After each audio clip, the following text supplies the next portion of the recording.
Hello, नमस्कार। आप सभी का सत्य प्रकाश कोचिंग में स्वागत है। हम लोग आज चतुर्थ पाठ संस्कृत के चौथे पाठ संस्कृत साहित्य लेखिका के बारे में पढ़ेंगे, उसका सारांश जानेंगे। चतुर्थ पाठ संस्कृत साहित्य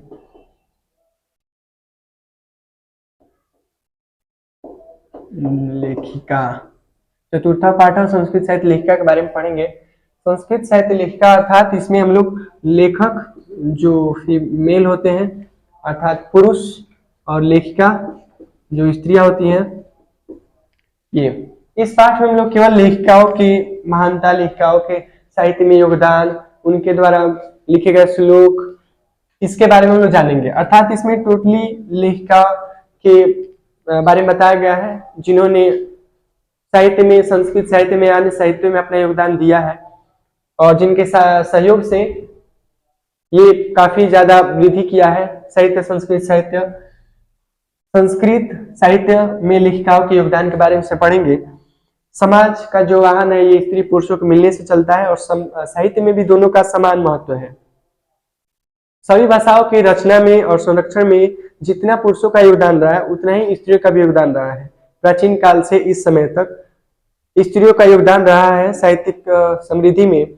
इस पाठ में उन्हीं लेखिकाओं के बारे में हम लोग चर्चा करेंगे जिन्होंने साहित्य को पूरा करने में अपना पूरा योगदान दिया है। विशाल संस्कृत साहित्य विभिन्न कवियों और शास्त्रकारों के द्वारा संवर्धित है। वेदों के समय से वैदिक काल के आरंभ से ही शास्त्रों की रचना में और संरक्षण में जितना योगदान पुरुषों का रहा है उतना ही योगदान स्त्रियों का भी रहा है। वैदिक युग में मंत्रों के दर्शक, मंत्रों को लिखना, उसको और साहित्य को समृद्ध करने में ऋषि लोग का ही नहीं बल्कि ऋषि लोग की जो पत्नियां थी उन लोग का भी काफी योगदान रहा है। इस पाठ का सारांश में हम लोग जो यहाँ पे पढ़ेंगे उतना ही आप लोग अगर देख ले, याद कर ले तो समझिए कि इस पाठ से जितना भी क्वेश्चन आएगा सब बन सकता है। जैसे इसमें दिया हुआ है कि ऋग्वेद में 24 ऋषिकाओं का वर्णन है। ऋग्वेद में 24 ऋषिकाओं का वर्णन है। ऋग्वेद में 24 ऋषिकाओं का वर्णन है जिन्होंने अपने मंत्रों को दिया है। और फिर है अथर्ववेद में 5 ऋषिकाओं का वर्णन है। अथर्ववेद में 5 ऋषिकाओं का वर्णन है।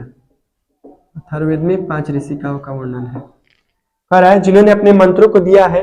और भी बहुत सारी स्त्रियां हैं ऋषि लेखिका लोग, जैसे यमी, अपाला, उर्वशी, इंद्राणी, वगाम्भरिणी इत्यादि। फिर है कि बृहदारण्यक उपनिषद में याज्ञवल्क्य की पत्नी मैत्रेयी इसमें है कि देखिए बृहदारण्यक उपनिषद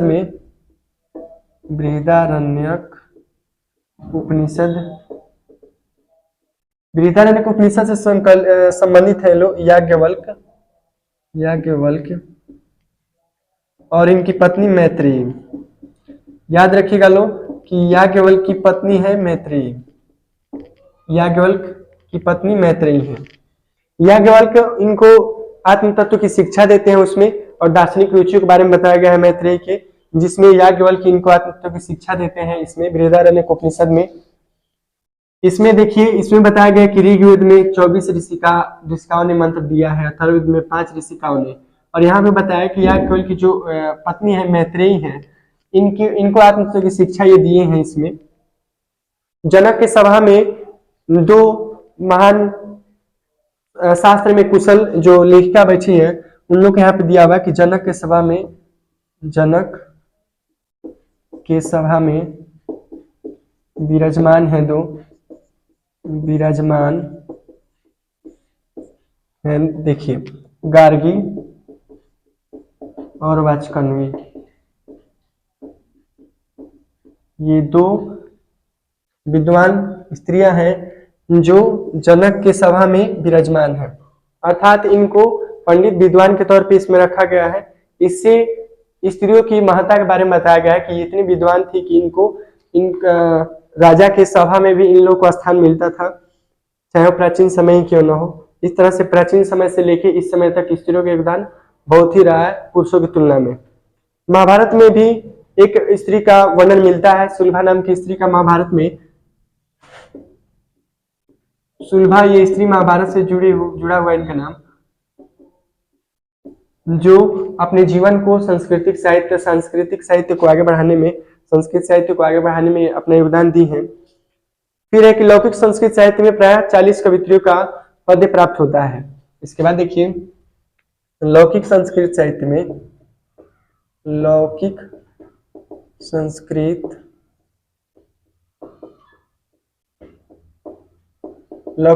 साहित्य में टोटल 40 कवित्रियों का 40 कवित्रियों का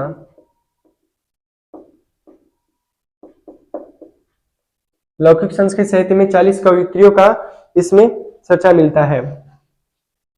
फिर है कि जिनका पद इधर उधर मिलता है, उन सभी में सबसे जो प्रथम कल्प है, कल्प एक सूत्रात्मक ग्रंथ होता है, नेक्स्ट चैप्टर में इसमें पढ़ाया गया है। इतना आप लिख सकते हैं, ये ऑब्जेक्टिव सब्जेक्टिव दोनों के लिए बहुत ही काम आएगा।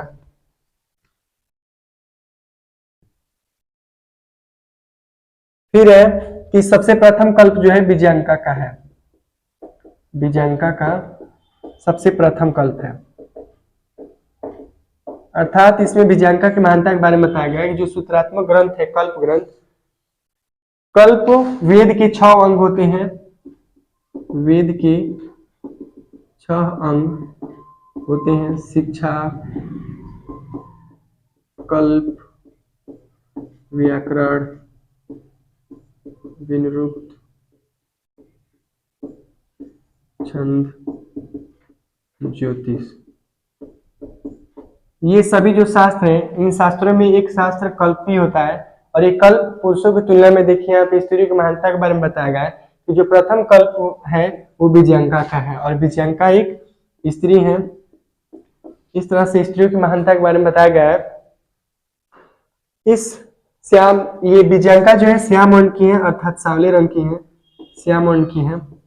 श्याम वर्ण के होते हुए भी इनका बुद्धि इतना तेज है, सरस्वती के समान इतना तेज है कि इनका तुलना एक ऋषि द्वारा, दंडी नाम के एक ऋषि द्वारा इनका तुलना सरस्वती से किया गया है। विजयानिका की तुलना सरस्वती से किया गया है।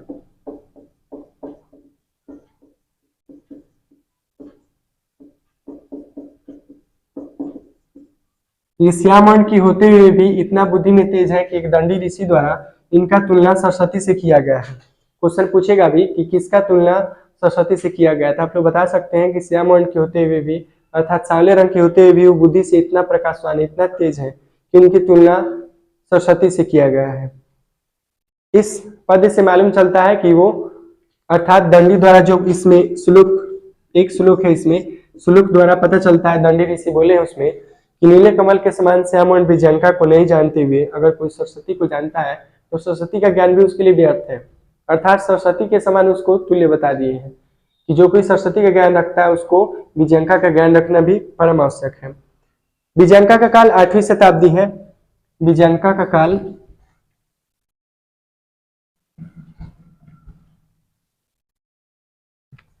विजयानिका का जो समय है ये 8वीं शताब्दी है। 8वीं शताब्दी चालुक्य वंश के जो राजा हैं, चालुक्य वंश, चंद्रादित्य जो राजा है, इनकी पत्नी थी विजय भट्टारिका। इसी विजय भट्टारिका को लोग विजयानिका बहुत लोग मानते हैं, यही विजय भट्टारिका ही विजयानिका है।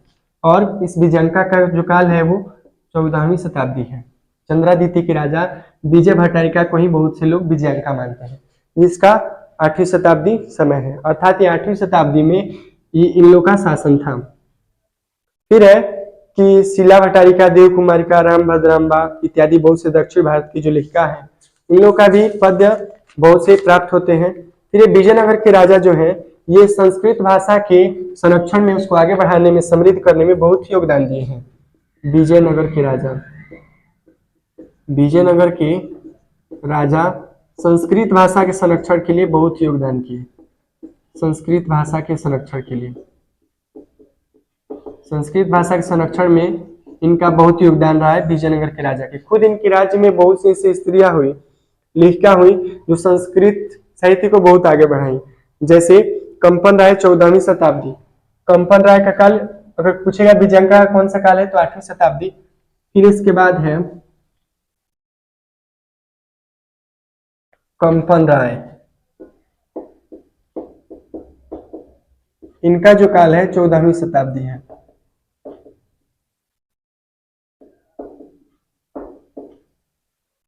इनकी पत्नी का नाम है गंगा देवी। गंगा देवी गंगा देवी ने एक किताब लिखी है मधुरा विजयम। कंपन राय की पत्नी गंगा देवी द्वारा एक किताब लिखा हुआ है मधुरा विजयम, और इन लोगों का काल है 14वीं शताब्दी। फिर है कि इसमें बहुत ही अच्छे अलंकार है, अर्थात बहुत ही अच्छा इसका लिखावट है। फिर इसके बाद से 16वीं शताब्दी में एक राजा है अच्युत राय, इनकी पत्नी का नाम है तिरुमलांबा। तिरुमलांबा, इनके द्वारा एक बुक लिखा हुआ है वरदाम्बिका परिणय, वरदाम्बिका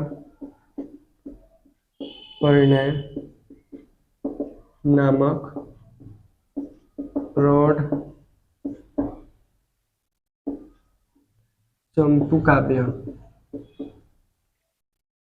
इनका जो काल है वो है 16वीं शताब्दी।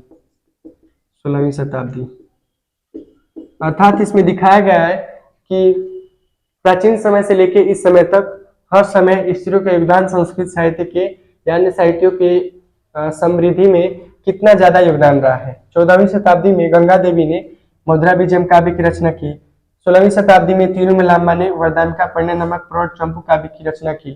चंपू काव्य अर्थात होता है ऐसा काव्य जिसमें गद्य और पद्य दोनों का सम्मिलित रूप हो, गद्य और पद्य दोनों हो, वैसे काव्य को चंपू काव्य कहते हैं। फिर है एक और चीज इसमें कि क्वेश्चन पूछ सकता है कि अच्युत किसे कहते हैं, तो अच्युत विष्णु भगवान का पर्यायवाची है, विष्णु भगवान। अगर आए आप लोग बता सकते हैं। इसमें भी संस्कृत के बहुत अच्छे अच्छे पद हैं। फिर है आधुनिक काल की संस्कृत लेखिका जो है सबसे प्रसिद्ध संस्कृत लेखिका आधुनिक काल की, आधुनिक काल की सबसे प्रसिद्ध लेखिका है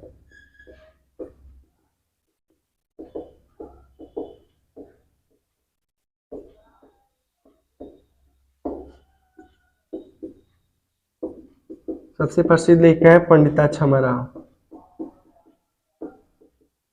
आधुनिक काल के सबसे प्रसिद्ध लेखिका है पंडिता क्षमा राव। इनका काल है 1890 से 1953। ये बहुत ही प्रसिद्ध है, आधुनिक काल में सबसे प्रसिद्ध लेखिका यही है। इनके पिता का नाम है शंकर पांडुरंग पंडित। इनके पिता का नाम है शंकर पांडुरंग पंडित। ये अपने पिताजी के जीवन चरित्र एक किताब लिखी है, ग्रंथ लिखी है, जिसका नाम है शंकर चरितम किताब की रचना की है पंडिता क्षमा राव अपने पिताजी के आधारित। फिर है कि गांधी जी से मिली, ये पंडिता क्षमा राव गांधी जी से मिली और गांधी जी से मिलने के बाद से बहुत प्रभावित हुई और बहुत से किताबों की रचना की, जैसे सत्याग्रह गीता, मीरा लहरी, कथा मुक्तावली, विचित्र परिषद यात्रा, ग्राम ज्योति इत्यादि बहुत से गद्य और पद्य ग्रंथों की इन्होंने रचना किया। इस तरह से वर्तमान काल में कुछ कवित्रियां हैं जैसे पुष्पा दीक्षित, वनमाला भवालकर, मिथिलेश कुमारी मिश्र इत्यादि, जो दिन प्रतिदिन संस्कृत साहित्य को आगे बढ़ा रही हैं। धन्यवाद। इसके बाद हम लोग अगले वीडियो में नेक्स्ट चैप्टर पढ़ेंगे। धन्यवाद।